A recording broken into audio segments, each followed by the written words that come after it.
नमस्कार बंधुरा आमी दीपानिता आमी चले एलाम तोमादेर जोन्नो आर एकटा डागन गाछेर भिडियो निये।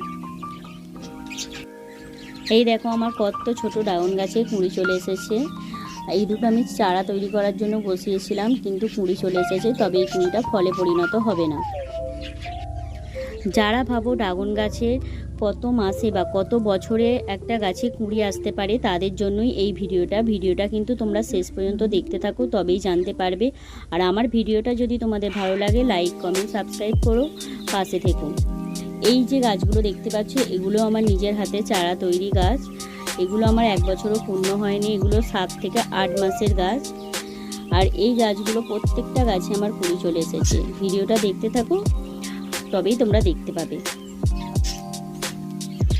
চলো, যেই মাদার গাছ থেকে আমি এই এত চারা তৈরি করলাম আর আমার প্রত্যেকটা গাছে কুঁড়ি চলে এসেছে, সেই মাদার গাছটা তোমাদেরকে দেখাই। এই যে এটা আমার মাদার গাছ, আর এই মাদার গাছটা আছে আমার একটা ছোট্ট বালতিতে। এই দেখো, এইটা থেকেই আমি এতগুলো চারা তৈরি করেছি। আর আমার প্রত্যেকটা চারা গাছে কুঁড়ি চলে এসেছে। আমার প্রত্যেকটা চারা গাছে যখন কুঁড়িগুলো ফলে পরিণত হবে, তখনও তোমাদের এই ভিডিও আপডেট দেবো। এই দেখো, প্রত্যেকটা গাছে আমার কুঁড়ি চলে এসেছে।